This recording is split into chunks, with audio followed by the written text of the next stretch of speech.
held aloft is now, for better or worse, going to become the defining photograph of young Senator Hawley. And number two, he's about to intimately get to know the men and women of the Lincoln Project, it would appear. So fair warning to all those on that list. Claire McCaskill, Democrat of Missouri, former U.S. Senator, thank you very much for hanging out after a long day journey in tonight to be part of our coverage tonight.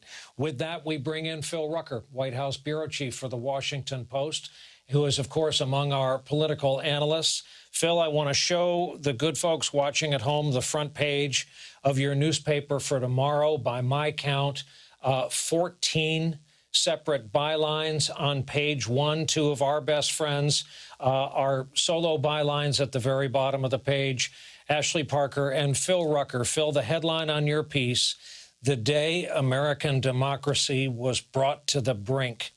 That caught my breath when I read it. There had to come a time late this afternoon on Deadline when you put your thoughts together and your reporter's notebook and sat down at a keyboard.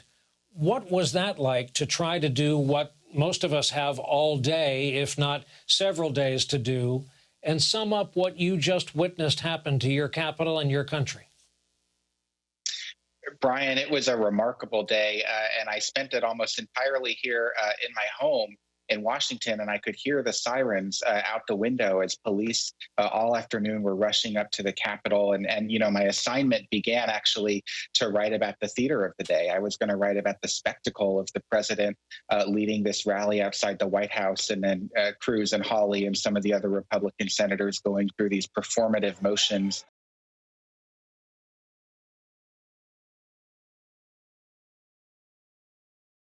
There would be a mob, rioters storming the Capitol, desecrating.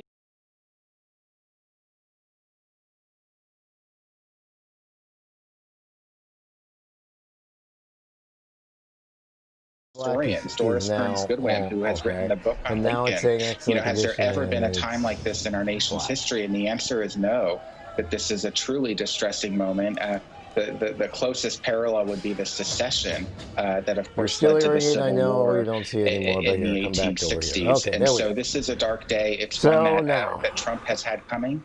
We should keep in mind that Trump, dating back to his 2016 presidential campaign, has encouraged his supporters to express themselves politically through physical demonstration, through violence in some cases. He has refused to condemn white supremacists, refused to condemn neo-Nazis again and again. And just in that presidential debate this past fall, he said to the Proud Boys to stand down and stand back, to be ready, basically, to give them an invitation to act in a moment like this. Yeah. What do you think happens to Washington overnight and into tomorrow? What do you think the 7th of January, a new day dawning, will bring? Well, we would hope, Brian, that it would bring some truth, some facts. I agree about the call for a briefing. There's very little information that we have about what happened today, and I think there's a real desire on the part of the public and certainly some of the public leaders to have accountability. No, I just don't see how it's going to happen. But I also don't know that the violence.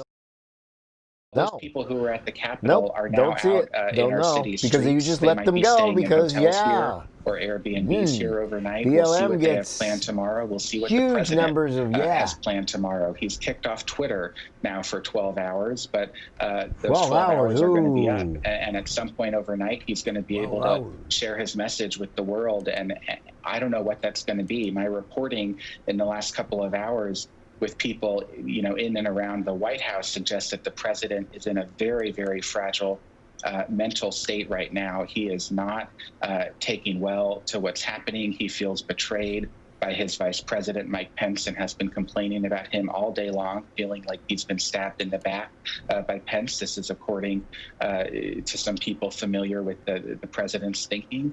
And a lot of administration officials are very uncertain about what he might do tomorrow when the sun rises. Oh, because this is not, you're not in the right Phil, one. so many questions are going to be asked about security. So many questions are going to be asked about the U.S. Capitol Police. And I know the Hill per se is not your beat, but any of us who've spent any amount of time in Washington have had encounters, most of them crazy. Cordial with the Capitol Police. Absolutely that ridiculous is that we're still their sitting domain, except when a guy like Mitch McConnell I goes just home to make sure it Kentucky works for the because weekend. I might start doing this again the tomorrow. officers with him on the airplane, the officers driving the